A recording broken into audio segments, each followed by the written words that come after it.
Pessoal, antes então de voltar aqui para a prática aqui no hands-on, vamos ver um pouquinho de teoria aqui, tá? Sobre o que são tabelas de dimensão e tabelas fato. As tabelas de dimensão, por definição, né, ela armazena informação descritiva, né? Então, dado qualitativo, né? Então, contextualiza dado em ambiente analítico, então ela tem atributos. Então, o que são atributos, por exemplo? Aqui, ó, você vê aqui na última parte, informações sobre produtos, clientes, localização geográfica, tempo, etc. Aqui, para vocês entenderem melhor,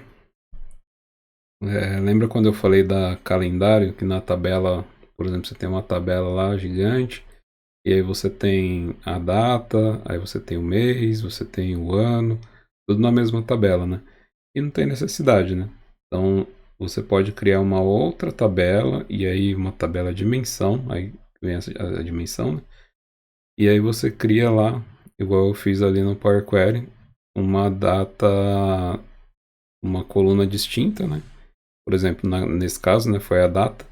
Então, eu criei uma coluna e veio com todas as datas, mas aí já não preciso de todas, né? Eu coloco a data distinta, ou seja, uma data só, né, por linha, e aí todo o restante dos dados que vem daquela data que deriva, né? É, e aqui no caso pode ter, ó, por exemplo, cliente. Aí eu tenho cliente, vamos supor aqui, ó, vou voltar aqui para o Power BI. Ó, vamos supor aqui que eu tenho aqui na minha base, aí eu tenho aqui, ó, cliente.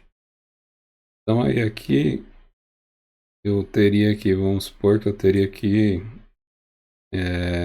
cliente, nome do cliente, endereço do cliente, não sei o que do cliente. Então, se ele está nessa base aqui, imagina que um cliente ele não vai comprar uma vez só, né? Você tem uma recorrência. Então, esse cliente ele vai ter os dados dele duplicados sempre, né? Então, o que é interessante? Eu ter aqui um ID do cliente e aí todas as informações de cliente, endereço, telefone, é, enfim, o que tiver, dados bancários, toda a informação do cliente, eu crio uma dimensão de cliente. E aí eu não preciso ter esse dado todo duplicado. Vamos supor que eu tenha esse cliente aqui, ele comprou 1 milhão de vezes. Então eu não preciso ter 1 milhão de várias colunas de endereço repetidas aqui. Eu posso criar uma tabelinha, colocar cliente, e vai ser um só, né? Por um cliente por linha.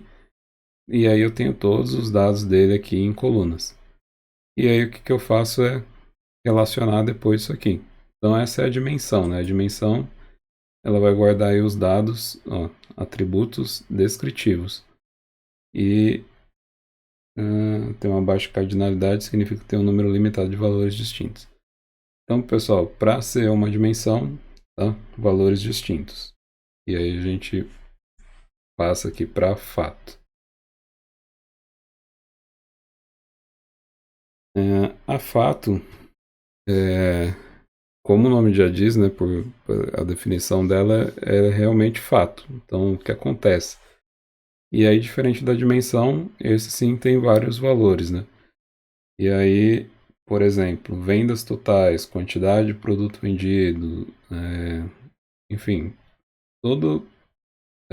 Acho que o cenário de vendas é o mais legal para entender aqui, né?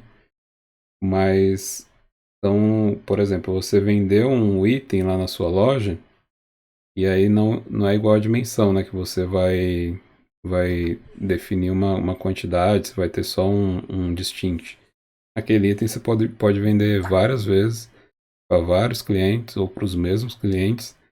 Então, a fato ela sempre vai ter uma linha por fato, né? Então, o que aconteceu? Uma venda do produto tal, quantidade tal, valor tal. Foi ver o outro cliente, outra venda, volume tal, enfim. Então, a fato sempre vai contar fatos mesmo. Então, o que aconteceu? Venda. qual foi a venda, essa venda. Então ela sempre vai ter os fatos literalmente. Só passando aqui por cima, tá, pessoal? Para quem já tem o conceito é bem tranquilo. Para quem não tem, não não precisa ficar com medo. Você vai entender isso aqui na prática depois. Na teoria é um pouco ruim, estranho, enfim, né? Mas na prática você vai entender mais fácil. Então vamos voltar aqui para o Power BI.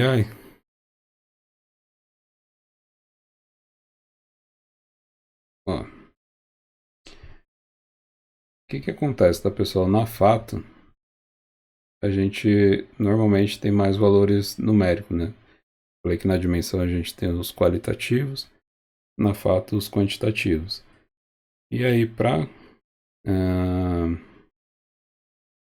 fazer o relacionamento, né, para eu saber do que se refere uma coisa aqui na Fato, eu tenho lá a dimensão e aqui na Fato eu tenho o ID dela, né? Alguma coisa que identifica a linha dela. Então aqui, ó, eu tenho uma dimensão, por exemplo, de produto.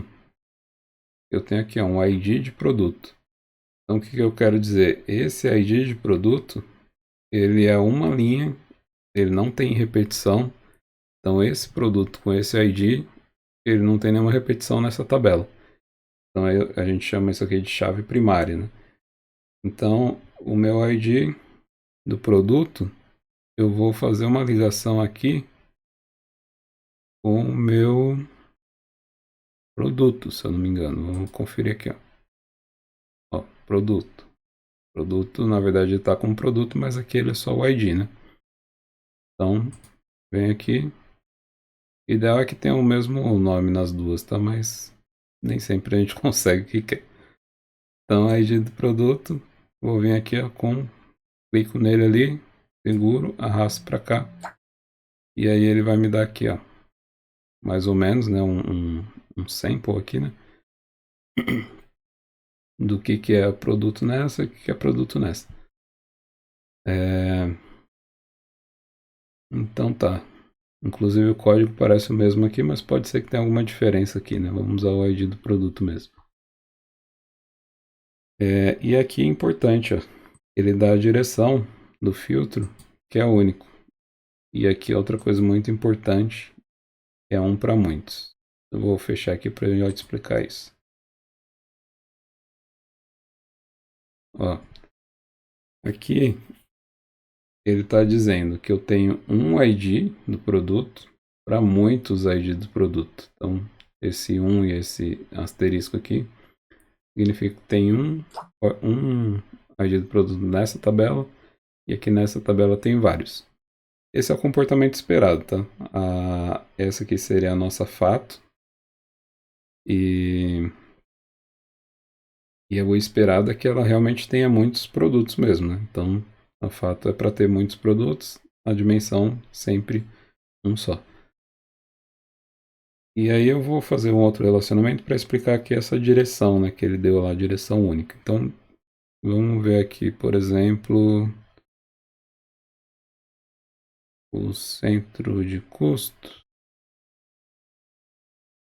Deixa eu só ver aqui. Aqui, ó, o ID, ele vai vir aqui para centro custo.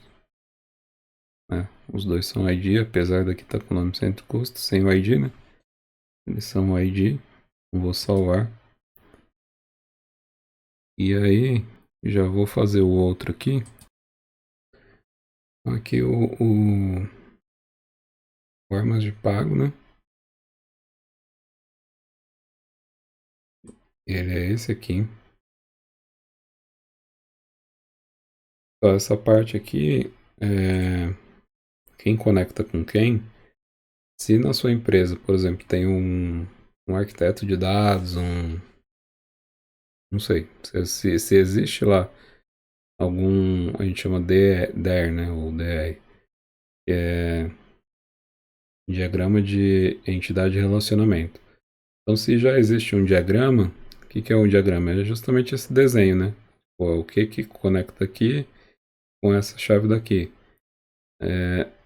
Se já existe, você pode solicitar para alguém isso aqui. Se não existe, aí você precisa mapear, né? Como eu disse, se for uma base bem estruturada, provavelmente os nomes vão estar iguais aqui, você vai conseguir identificar. Mas mesmo assim é bom conferir o documento, né? Se não tiver, e realmente tem que mapear, e aí se tiver algum dado que a gente não entende aqui, né? Que esse dado é o mesmo aqui e aqui, para saber qual é a chave primária, aí precisa realmente ver com alguém, enfim, ele precisa identificar esse dado, né? Ele precisa ter essa relação aqui. Então tá, então aqui é a nossa calendário, então eu vou lá colocar com a fecha, né? Muitos para um, igualzinho, direção do filtro única.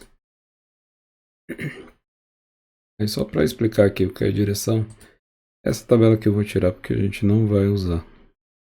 Eu puxei tudo lá, né, da base, mas não vamos usar não. Esse aqui é o famoso Star Schema, né, que é conectado uma fato com várias dimensões, né, e as dimensões conectadas à fato. O ideal, tá, pessoal, do Star Schema no Power BI, ele tem essa opção de direção do filtro. O que quer dizer? O ideal é que seja assim, tá sempre único, e aí é o melhor em questão de performance. Mas existem muitos casos que você precisa colocar a direção única, a direção dupla, né? Então o que ele quer dizer aqui com essa direção? Ele está dizendo que esses dados aqui da calendário, ele filtra aqui, né, a fato. Então, esse dado de produto filtra a fato. Todos eles filtram a fato.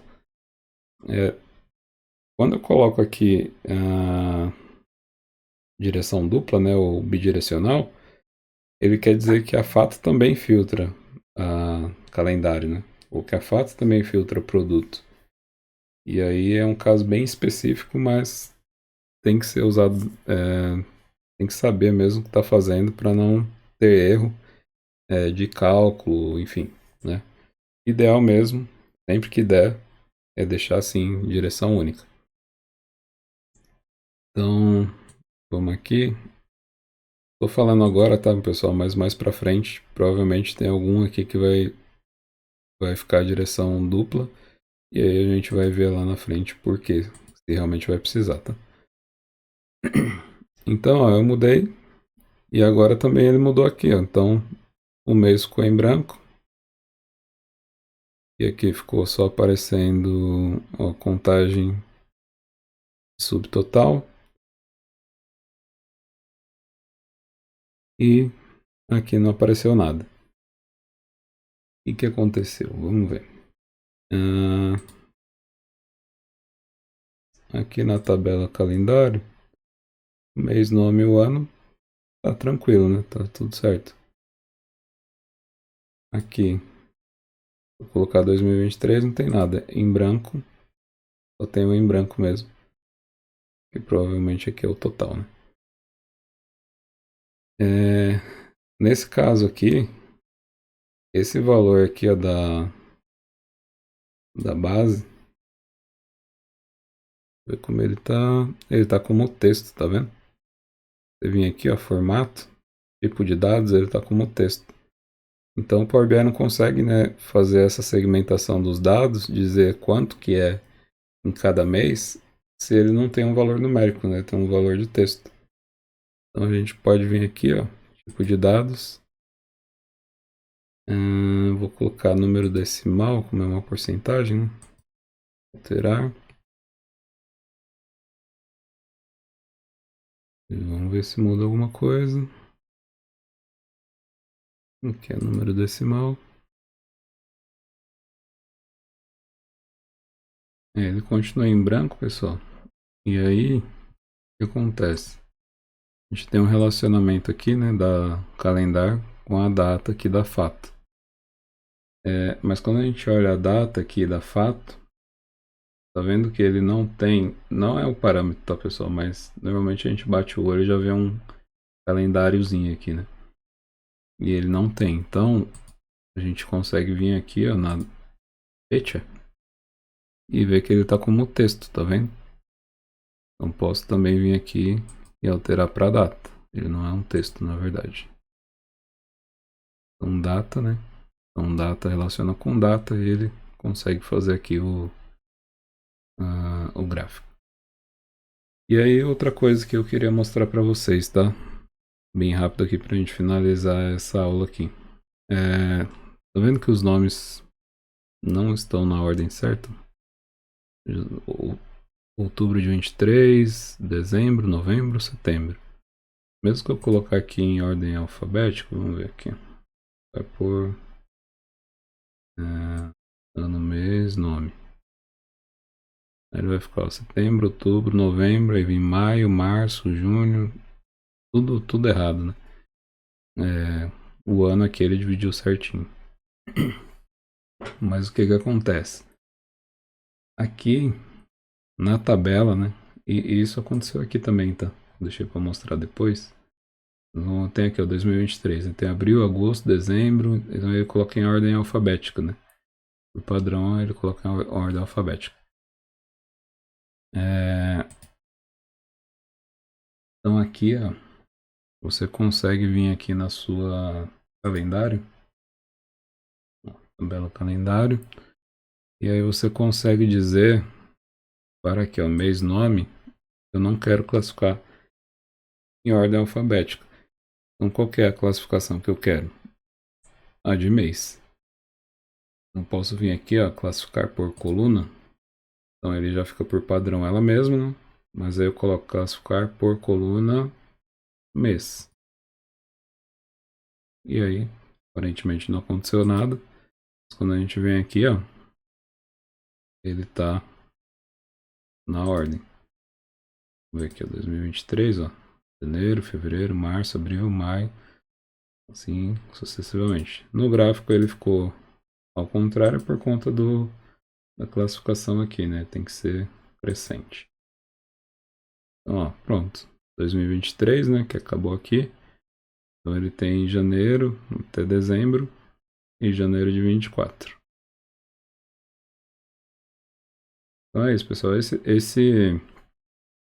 Essa questão de classificar por outra coluna é bem importante, tá? A gente usa bastante, principalmente para data, né? Mas existem outras coisas como ID, enfim, index, né? Para a gente classificar as coisas. Bem importante esse ponto aí. Pouca gente fala sobre isso. Mas enfim, na próxima aula a gente continua aqui. Valeu, pessoal.